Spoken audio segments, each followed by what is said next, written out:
Welcome back, viewers. You're watching WION World is One. This is World DNA, the show that gets you ahead of the rest. I'm Shivan Channa. And I'm Hem Kaur Saran. On the show today, there is increasing concern within the Democrats regarding Joe Biden's 2024 re-election bid. As per a recent poll, 1 in 3 Democrats think US President Joe Biden should end his re-election bid following last week's debate against Donald Trump. One Texas Democratic lawmaker has now openly called on Biden to drop out of the presidential race. How will things pan out going forward? That's something we'll explore on the show today. Also on World DNA, at least 116 people have died in a stampede during a religious event in Uttar Pradesh's Hathras district. More than 100 people have also been injured. That figure is now nearly 200. And as per eyewitness accounts, the exit was narrow. And according to the police, suffocation at the venue led to discomfort among the people attending the gathering, of course, leading to the unfortunate event. We are going to be getting you the latest from Ground Zero right here on World DNA. Let's get you started with the headlines.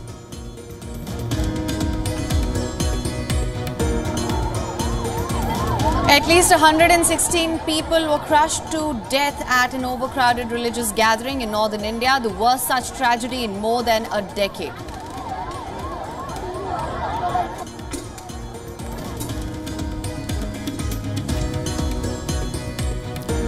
As Biden digs in, top Democrat congressman from Texas, Lloyd Doggett, breaks ranks, says Biden must make painful decision to withdraw from presidential race after the disastrous debate performance.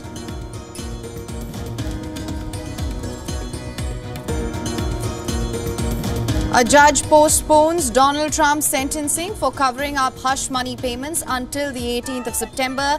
The first fallout of a Supreme Court ruling on presidential immunity, pushing it to after the Republican convention.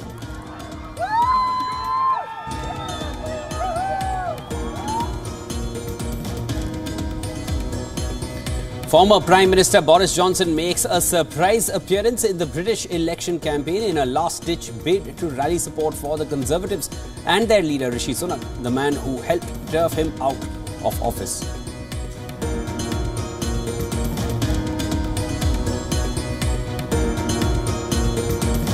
As France gets set to vote in runoff elections on Sunday, over 200 candidates from Macron's centrist camp and the left-wing alliance stepped down in a bid to avoid splitting the vote and block the far-right party.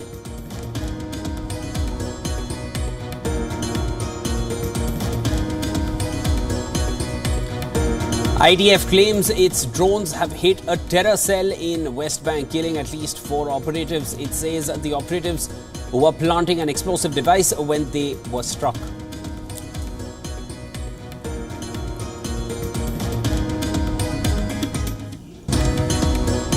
The UN humanitarian coordinator for Gaza claims that 1.9 million people, 80% of the territory's population, are now displaced, as that reports of new evacuation orders for Khan Yunis are deeply concerning.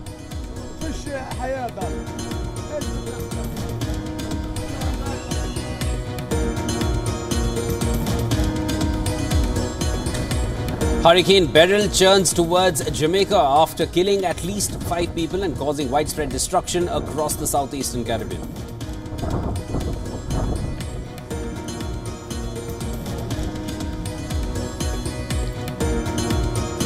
Former champions Netherlands overcome a spirited Romania 3-0 to reach the quarter-final of Euro 2024. Substitute Daniel Milan bags a brace, while Cody Gakpo scored his 3rd goal of the tournament.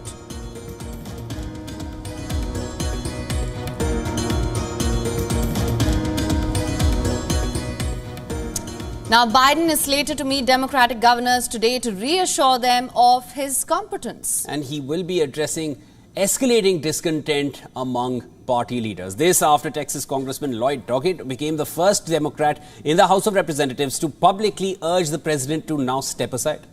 Now, according to a recent Ipsos Reuters poll, 1 in 3 Democrats think Biden should end his re-election bid.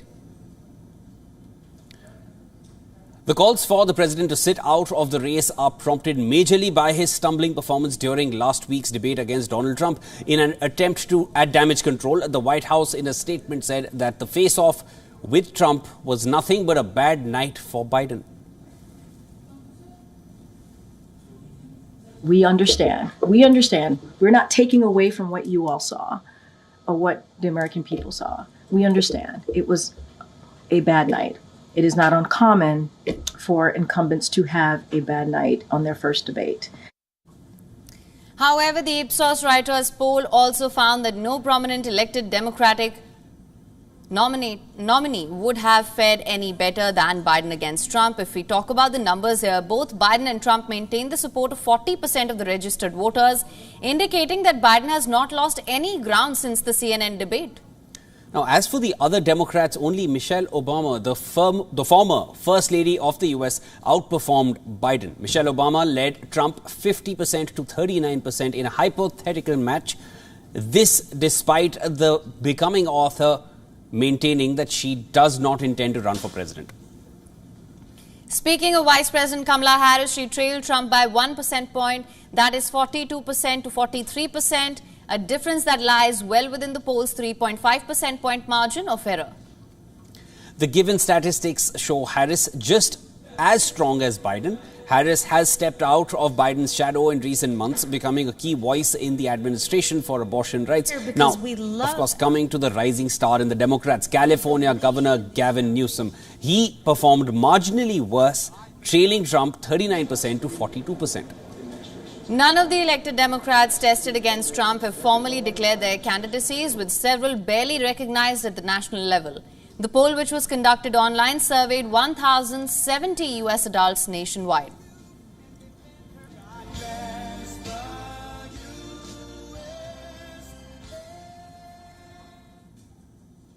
Of course, as the polls show, despite the discontent as per the numbers, Biden hasn't really lost much ground. But we also spoke to our correspondent Susan Tehrani, who told us what impact this will have on the Democratic Party's chances in the upcoming election. Listen to this. Representative Doggett's statement is a significant development in the Democratic Party's internal debate about President Biden's candidacy. While Doggett is just one lawmaker, his public call for Biden to withdraw from the race could embolden other Democrats to speak out about their concerns as well. And this could lead to an even more growing narrative that Biden is simply not fit to take on former President Donald Trump, which could ultimately harm his chances in the general election. Additionally, the fact that even some Democrats, even behind closed doors, are questioning Biden's fitness for office could reinforce Donald Trump's attack on Biden's age and health. However, it's also important to note that for now, Biden still has a strong base of support within the party, at least publicly, and Democrats will likely rally around him despite any concerns they may have. But those mega donors, well, they may be another story. Ultimately, the impact of Doggett's statement will depend on whether or not other Democrats join him in calling for Biden to step down and how the party as a whole responds to this growing criticism. Susan also reports on how the White House has been dealing with that debate performance by Biden. And this is what she had to say on this. Listen to this. President Biden's failure to personally reach out to top Democratic leaders in Congress, including Senate Majority Leader Chuck Schumer and House Minority Leader Hakeem Jeffries, has sparked growing frustration among lawmakers. Despite the White House's efforts to downplay the issue, Democrats indeed have privately expressed concern about Biden's fitness for office. This development highlights the growing divisions within the party and the challenges President Biden faces in shoring up support ahead of the election. But at this point, it will have to be President Biden himself who would want to step aside, as DNC rules are pretty clear-cut. A New York judge has delayed Donald Trump's sentencing for his conviction on criminal charges stemming from hush money paid to adult star Stormy Daniels until September 18th. And this comes after the former U.S. president asked for a chance to argue that he should have been immune from prosecution. In a written ruling, Justice Juan Merchan said that he will rule on Trump's request by the 6th of September, with sentencing to follow less than 2 weeks later should the judge decide to uphold the conviction. Trump's lawyers must submit their arguments by the 10th of July and prosecutors face a 24th July deadline to respond. The sentencing had previously been set for the 11th of July, just days before the Republican National Convention begins in Milwaukee on the 15th of July. The new timeline means that Trump will likely have been nominated by his party to challenge Democratic President Joe Biden by the time he is sentenced. Merchant will now decide Trump's punishment, including whether to jail him in the thick of the general election campaign ahead of the November 5th election. Trump's lawyers asked Merchant to allow them to argue his conviction in New York State Court in Manhattan should be overturned, and this due to the U.S. Supreme Court's ruling on the 1st of July that presidents are entitled to immunity from criminal prosecution for official acts. A Manhattan jury on the 30th of May found Trump guilty of falsifying business records to cover up his former lawyer Michael Cohen's $130,000 payment to adult film star Stormy Daniels. And that is to stay quiet about an alleged 2006 sexual encounter until after the 2016 elections. Prosecutors said that the payment was part of an illicit scheme to influence the election. Trump denies the allegations.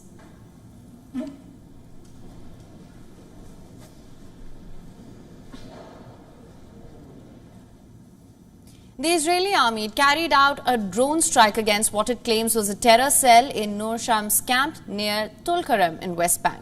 Now, according to the IDF, the operatives were planting an explosive device when they were hit. According to reports, the location of the strike was about 100 meters from where an Israeli soldier was killed by a roadside bomb. Now, the Palestinian Authority Health Ministry in the West Bank said that 4 people have died as a result of the IDF drone strike. An Israeli attack has also killed 12 Palestinians, including 9 members of the same family in a designated safe zone, after they followed Israel's evacuation orders to leave eastern Khan Yunis.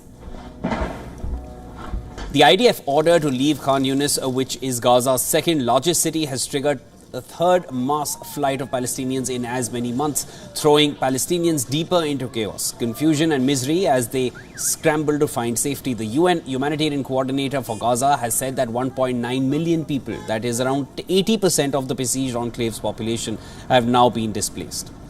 Issuing similar concerns, the United Nations has estimated that some 250,000 people will have to flee large areas of southern Gaza to comply with the new orders, further emphasizing on how the pattern of repeated civilian displacement is likely to continue even as the Israeli military speaks of lower intensity war.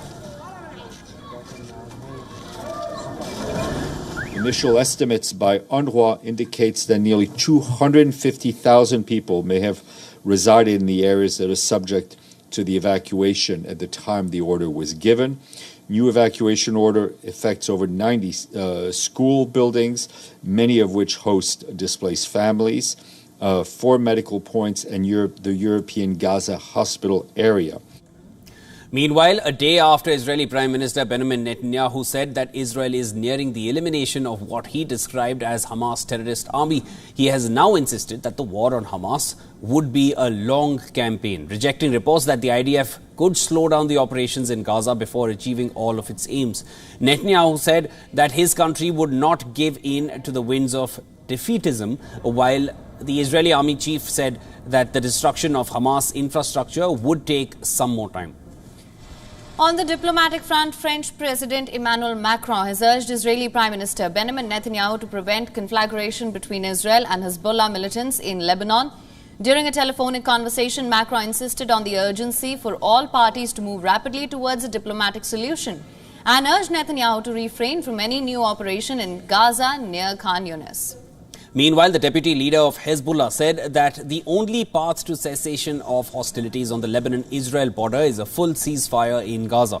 But he said that if Israel scales back its military operations without a formal ceasefire agreement and full withdrawal from Gaza, then Hezbollah's participation in the Israel-Hamas war will no longer exit. However, the Hezbollah leader outlined that the implications of the Israel-Lebanon war are less clear.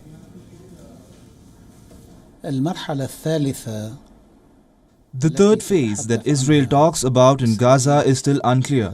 It could be a prelude to a ceasefire and an agreement with Palestinians. It could be a continuation of the war in another form, or it could be a transitional phase. We in Lebanon, as Hezbollah, cannot decide how to deal with this new phase because it is unclear in its features. However, we have previously announced that if the next phase is a ceasefire, we will stop firing in Lebanon.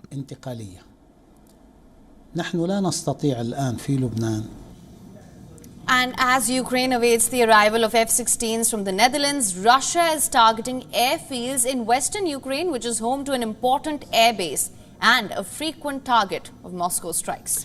Ukrainian officials have not revealed where the F-16s will be based, but Moscow said that the strike targeted airfields that they believed would house them. Meanwhile, a Ukrainian Air Force spokesperson said that the strikes presented certain difficulties but would not undermine the delivery of F-16s or their use in the battle. The first batch of planes are expected to arrive this month, and Ukraine hopes that it will boost forces struggling to repel a Russian onslaught along the front line. Meanwhile, the United States of America, it has announced that it will soon announce more than $2.3 billion in new security assistance for Ukraine. On the diplomatic front, Hungarian Prime Minister Viktor Orban has urged Ukrainian President Volodymyr Zelensky to consider a ceasefire to end the war with Russia. Orban, who is an outspoken critic of Western military aid to Ukraine, held talks with Zelensky during his first trip to Kyiv in more than a decade. More details in our next report. In his surprise visit to Kyiv on Tuesday, Hungarian Prime Minister Viktor Orban gave a clear message on how to end Russia's war in Ukraine. I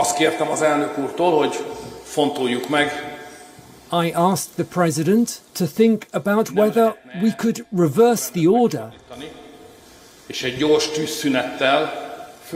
and speed up peace talks by making a ceasefire first.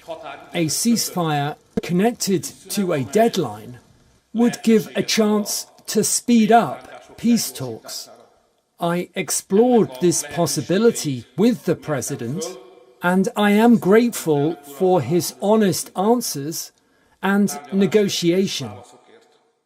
Orban has the warmest relations of any EU leader with Russian President Vladimir Putin. The outspoken critic of Western military aid to Ukraine held talks with President Volodymyr Zelensky during his first trip to Kyiv in more than a decade. We would like to make the relationship between the two countries better. We would like to make a broad bilateral agreement with Ukraine, similar to the ones we already have made with our neighbours. We would be happy to take part in the modernization of Ukraine's economy.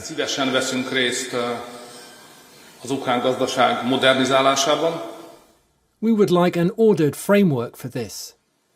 He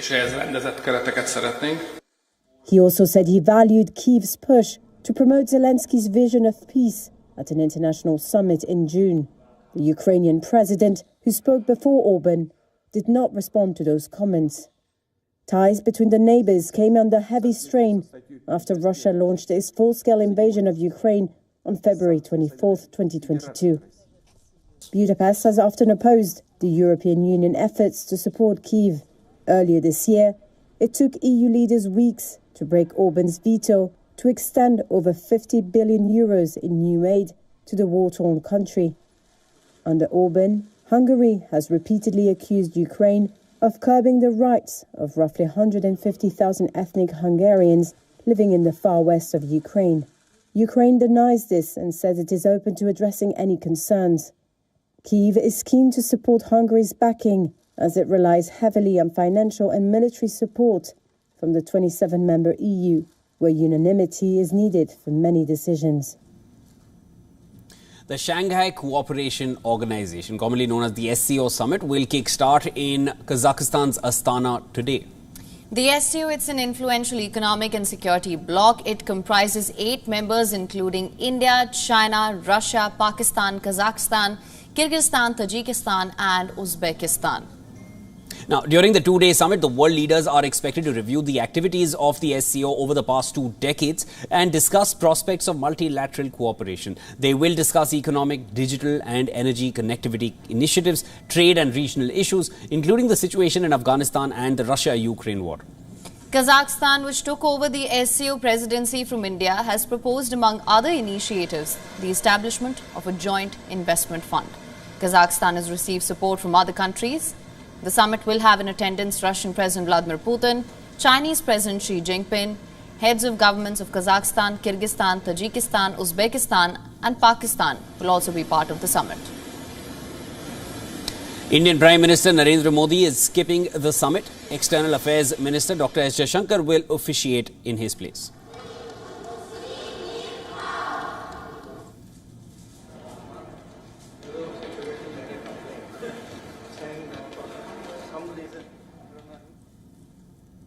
And Hurricane Beryl is moving towards Jamaica after killing at least 5 people and causing widespread destruction across the southeastern Caribbean.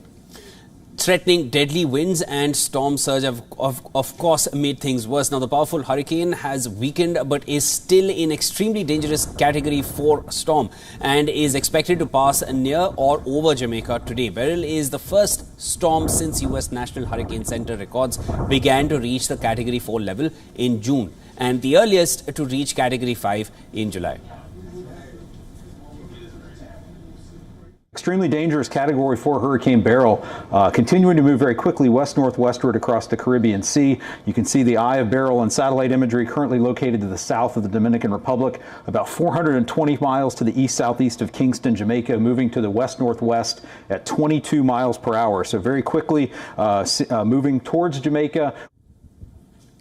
Rain and flash flooding is expected in addition to the life-threatening wind and storm surge. Across Jamaica, emergency response preparations were underway, including shelters stocking up provisions.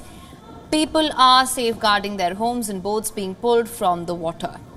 The Jamaican Prime Minister wrote on social media, and I'm going to quote here, "We are continuing our drain cleaning efforts across the island as we prepare for Hurricane Beryl."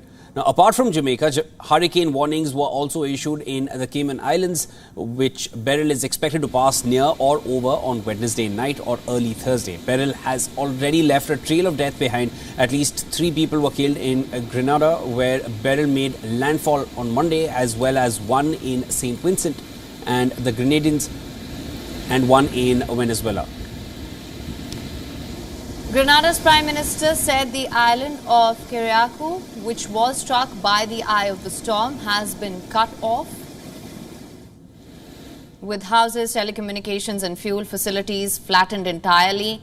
Experts say it is extremely rare for such a powerful storm to form this early in the Atlantic hurricane season, which runs from early June to late November. Oceans are the main drivers of hurricanes, and there are many factors that go into their formation and intensity. But heat is a significant factor, of course. The World Met Organization said that Beryl sets an alarming precedent for what is expected to be a very active hurricane season. UN Climate Chief Simon Steele said that climate change was pushing disasters to record-breaking new levels of destruction.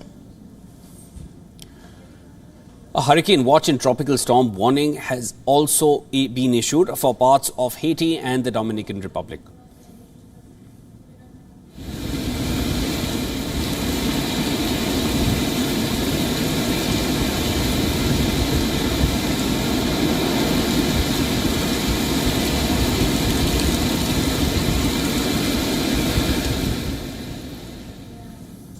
And with that, it's time now for a short break. Don't go anywhere. This is World DNA. Of course, lots more on the other side. When we come back, we bring you the latest from Hathras. At least 116 people have died in a stampede during an event in Uttar Pradesh's Hathras district. We are going to be bringing you the ground report from that place.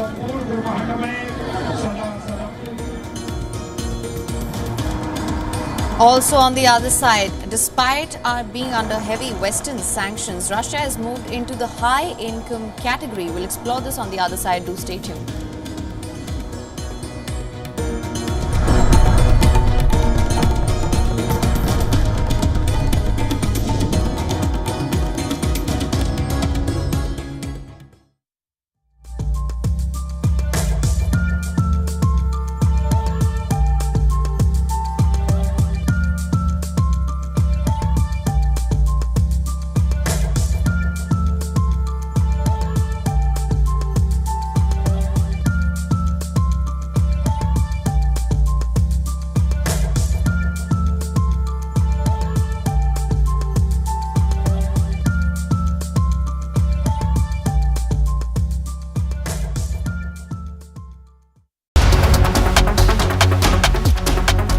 Iranians have spoken for now.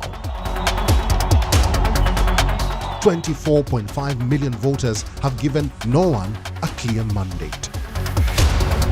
There is no clear winner under the laws.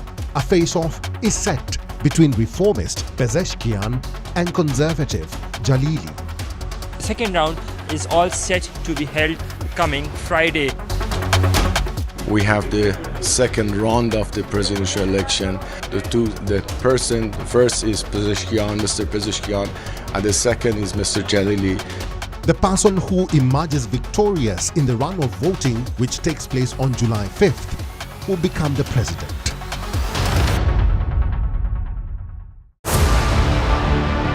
The first contingent of Kenyan police officers are in the crisis-hit Caribbean nation of Haiti, amid opposition from their countrymen who have tagged them as being brutal. Can they end Haiti's gang crisis? West African Regional Bloc ECOWAS sounds the alarm of being underfunded, forcing the organization to seek $2.6 billion annually for a strong security force to combat terrorism in the region. And meet Ma Kolma Bangura, who is hoping to defy the odds and compete in judo at the Olympics for Guinea.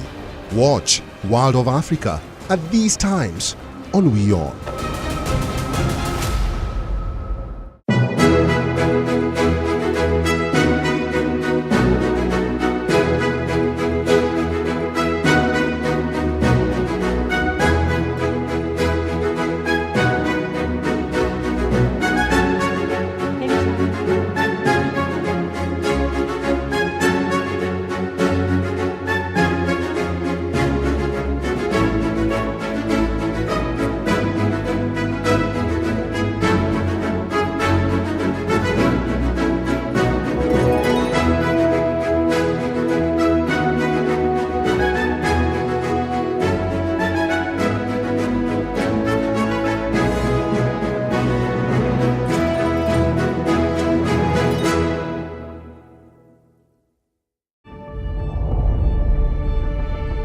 The Earth is sending distress signals.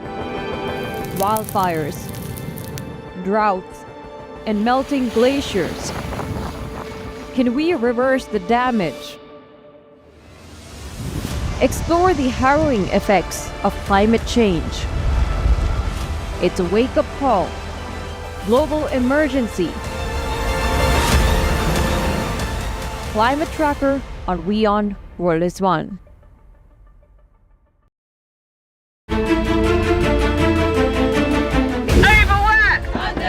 Amid a wave of popular anger against the ruling party in the UK, millions will exercise their mandate in a historic election on the 4th of July.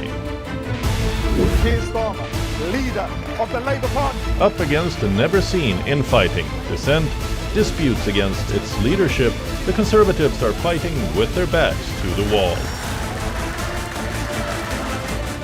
Will the Tories suffer a total wipeout? Will Labour clinch an unprecedented victory?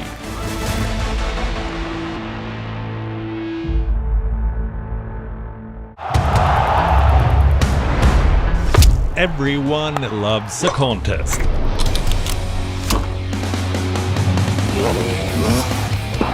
But sport isn't just about victory and defeat. When the GOATs in sport speak, you hear it first on WION. You have to play good cricket over a period of time. I should push myself right out of the damn tournament. We go beyond the stats. Our stories are quoted the world over. At WION, sport is part of our DNA. Come, join us on this journey. Weekdays 6:30 p.m. IST, 1 p.m. GMT.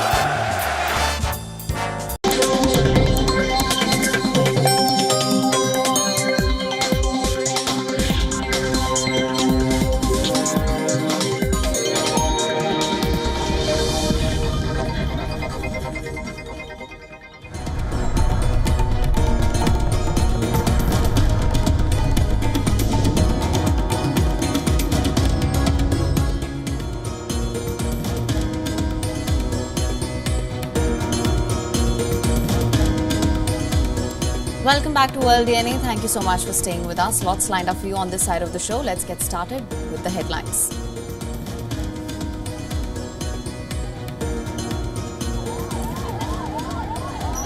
At least 116 people were crushed to death at an overcrowded religious gathering in northern India, the worst such tragedy in more than a decade.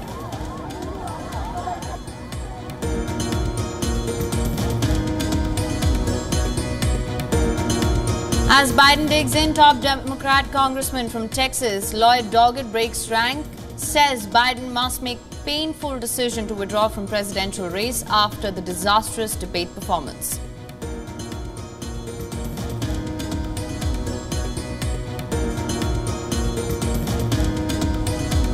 A judge postpones Donald Trump's sentencing for covering up hush money payments until 18th of September, the first fallout of a Supreme Court ruling on presidential immunity, pushing it to after the Republican convention.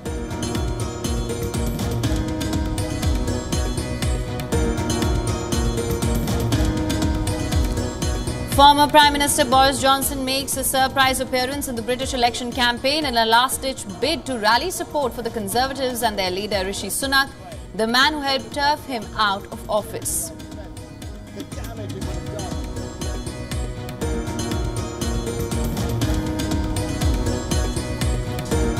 As France gets set to vote in runoff elections on Sunday, over 200 candidates from Macron's centrist camp and the left-wing alliance step down in a bid to avoid splitting the vote and block the far-right party.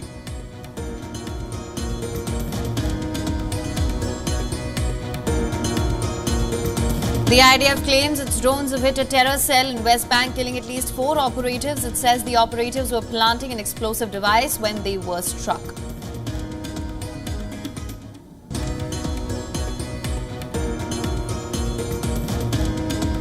The UN humanitarian coordinator for Gaza claims that 1.9 million people, 80% of the territory's population, are now displaced. Adds that reports of new evacuation orders for Khan Yunis are deeply concerning.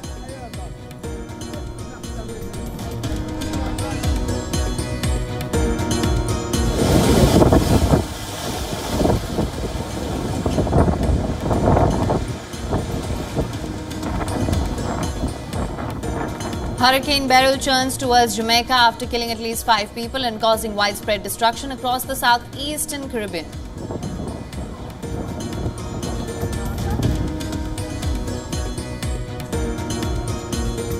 Former champions Netherlands overcome a spirited Romania 3-0 to reach the quarter-final of Euro 2024. Substitute Daniel Malen bags a brace while Cody Gakpo scored his 3rd goal of the tournament.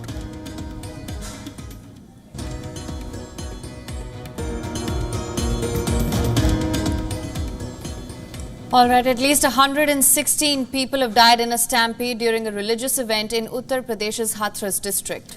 More than 100 people have also been injured in the incident. The state government has said that 109 of the deceased have been identified.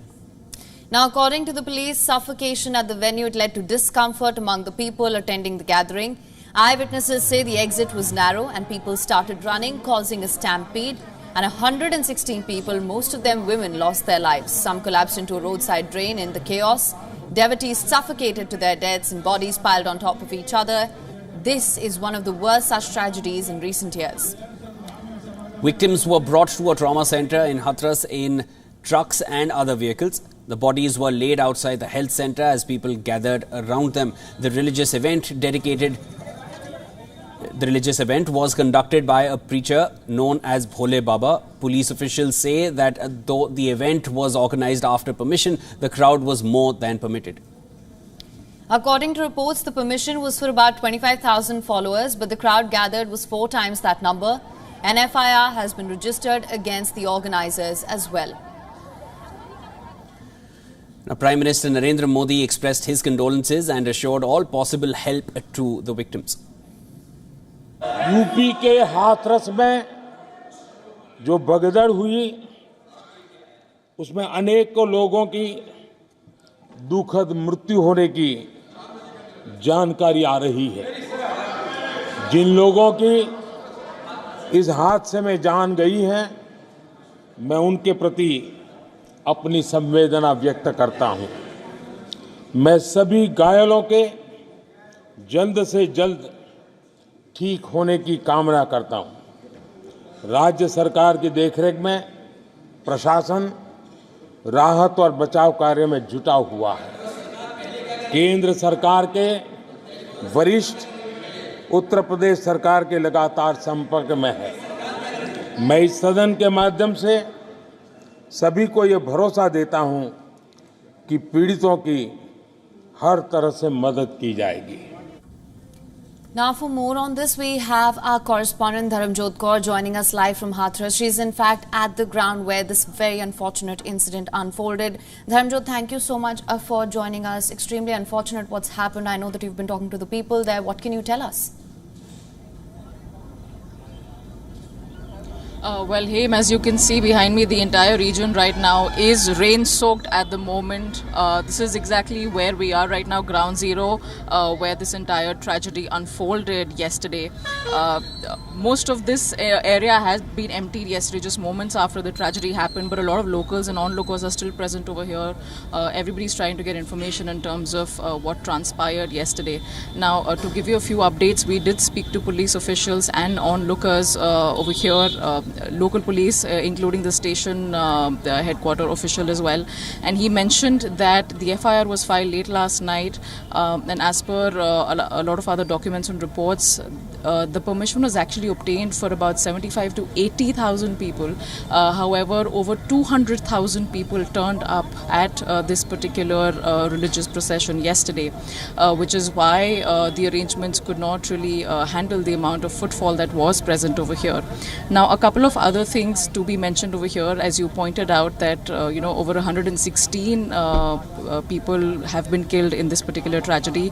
109 to 110 bodies have been identified so far. There are still about 9 to 10 bodies that are currently unidentified, that are scattered across several hospitals, not just here in Hathras, but also in neighboring cities of Agra and Mainpuri as well. So this is where the situation is currently at the moment, Haim. We're also hearing about, a lot of locals who are turning up looking for, their missing relatives. So they're not sure yet in terms of whether their loved ones are currently alive, whether they're dead or they're injured and they're present in some hospital. So probe and investigation is also still on. Police officials are trying to, answer as many questions as they can for locals who are looking for loved ones. They're also trying to find out what exactly transpired and who's responsible for this. Per the FIR that was filed yesterday, one person has been named in the FIR, who was one of the key volunteers and organizers of this entire procession yesterday. They're still looking for the preacher in terms of what the local officials have told us. The godman, the preacher who was conducting and who was heading the event yesterday, they're still looking for him. Some unconfirmed reports say that he might have been found at his at his ashram or at his home that he's established in the Mainpuri district, but that is still to be confirmed officially by the police. We're also expecting the state chief minister Yogi Adityanath to visit one of the hospitals, yes, where some of the injured are being treated. So that is also going to happen later in the day today. Dharam, now of course we can see some of the scenes behind you. Of course, if you can give us an understanding of where the stampede took place. I understand you're still understanding the terrain at the moment you've reached, but where exactly are you standing? Where was the exit? If you have a better understanding of that, if you can show it to us. So Shivan, to give you an idea of where I am at the moment, of course, this is the entry point to the entire procession ground where this event took place. Yes. From what locals and onlookers are telling us, it was towards the end of the procession where people were coming out when the preacher was also supposed to leave. That's when a huge crowd rushed, towards the preacher in question. Some to seek blessing, some to leave, the event after it had taken place. So it was at that time when people were heading out of this ground, that the stampede occurred, and the volunteers were unable to control the crowd. Of course, as we mentioned, over 4 to 5 times the number of people expected were present at this event yesterday. So a huge amount of footfall, an unprecedented crowd, which was not expected, which is why people are saying that the organizers and even a few police officials who were present over here were unable to control that surge as the event came to an end. So this is what we know so far, yes. Shivan. We're still trying to get a sense of how exactly it transpired. transpired, because most of the people who were present over here were women, which is why the death toll also unfortunately represents that sort of demography. If you look at it, over 90 to 95% of the dead who've been identified are unfortunately women. So we're still trying to get a sense of what exactly happened and where did this all go wrong at the moment. All right, Dharam, thank you so much for getting us the latest. Of course, you are going to be tracking all that transpires there as of now and how it is going to be carried forward by the state government as well. We will be keeping in touch with you through the course of the day. That was Dharamjot Kaur getting us the latest from Hathras. Let's shift our focus now. In Jammu and Kashmir, a bus with about 40 pilgrims returning from the Amarnath Yatra averted a possible accident. Well, the vehicle lost control along the Jammu-Srinagar National Highway due to brake failure. It was, however, stopped by the army and police personnel by placing stones beneath the tires of the vehicle. The passengers panicked and jumped out of the vehicle, and at least 10 of them were injured. Take a look at this report.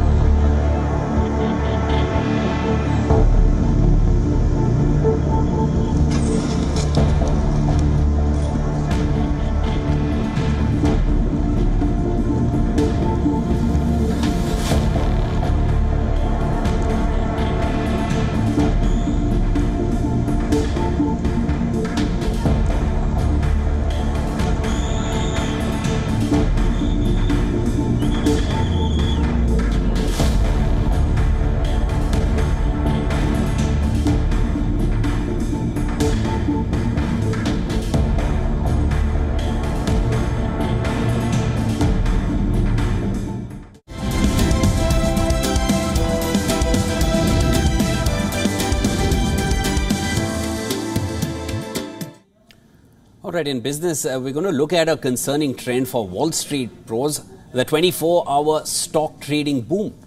Wall Street pros are feeling uneasy about retail investors again. This time, though, it's not so much the deals they're making, but the timing of those deals.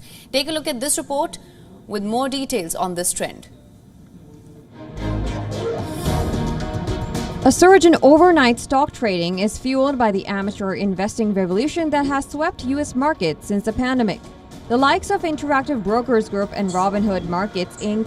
are implementing strategies to offer the buying and selling of American shares 24 hours a day, 5 days a week. Because of this, the conventional 8-hour nightly break is not a reality anymore, and other companies are taking note of the trend. There will be non-stop action in July when 24-hour trading will go live even in the notorious pink sheet market. Pink sheet trades are over-the-counter transactions of businesses that either cannot or will not join a major exchange. Yet, as the boom gathers pace, some Wall Street analysts are raising significant concerns about this march towards a stock market that never sleeps. Joseph Saluzzi, co-head of equity trading and Themis Trading, said, "We're only going to have trouble in the middle of the night when things are so illiquid."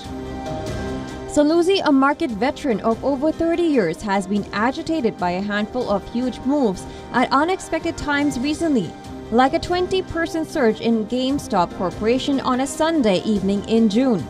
His main concern is that someone could use this sluggish overnight trading to generate momentum in a share, driving it higher for instant profit.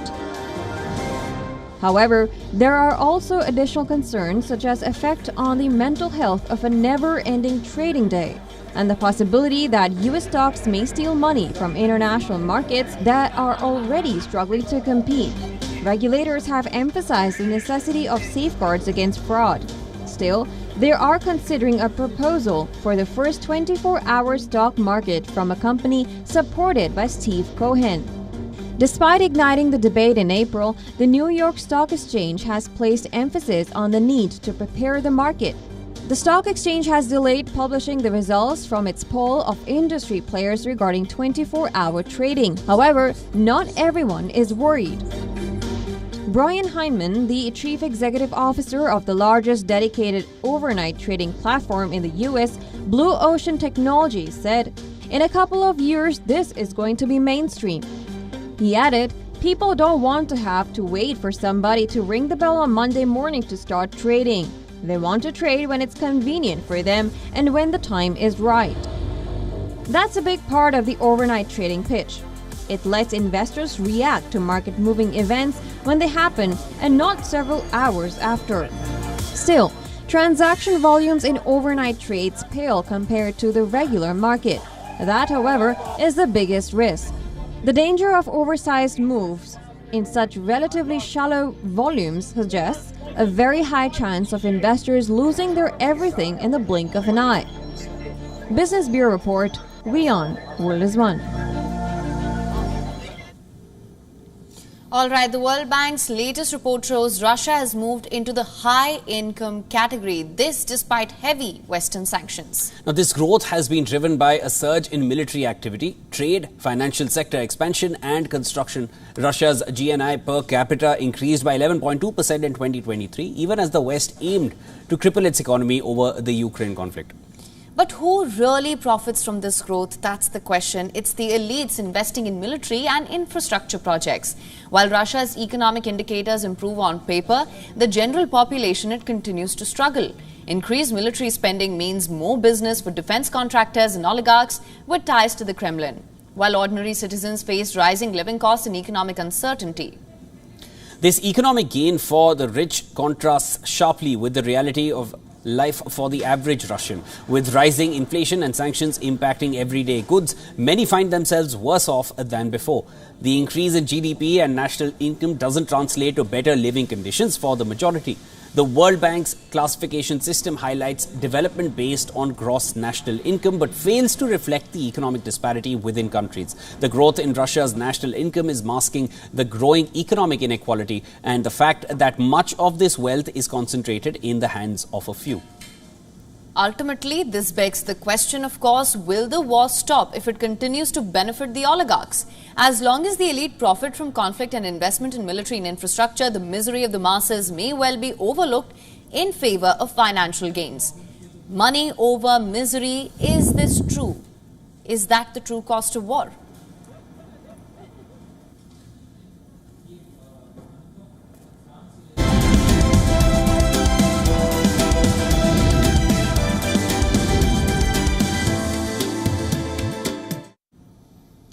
And let's look at the latest from the world of technology. The Biden administration has announced a $504 million grant to 12 US-based technology hubs. The money will be used for the development of quantum computing, biomanufacturing, lithium batteries, computer chips, personal medicine and other technologies. Last year in October, Biden designated 31 tech hubs across America, and the aim is to encourage tech innovations from across the country instead of being concentrated in a few metro areas.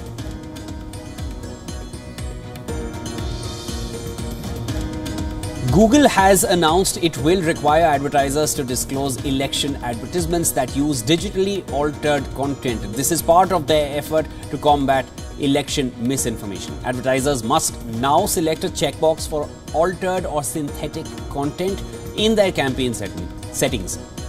Google will generate in-ad disclosures for feeds and shorts on mobile phones and in streams on computers and TV. For other formats, advertisers must provide a prominent disclosure. The rapid growth of generative artificial intelligence, which can create text, images and videos quickly, has raised concerns about its misuse for spreading disinformation.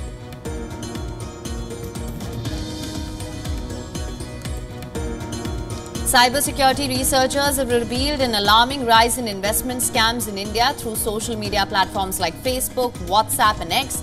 A new report shows scammers are convincing users to invest in crypto and stocks with promises of assured returns. Threat intelligence firm Cloud SEK found over 29,000 fake investment advertisements on Facebook and 81,000 fake investment groups on WhatsApp. Additionally, thousands of accounts were found to have been impersonating known financial institutions to legitimize these scams. According to the report, India, Malaysia, the United States, Thailand and Vietnam are the primary targets of these investment scams.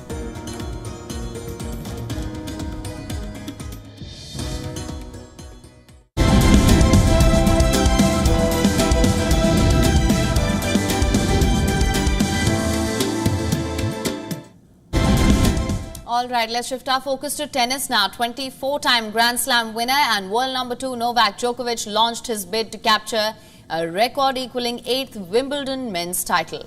With a straight sets win over Czech qualifier Djokovic was unsure of his participation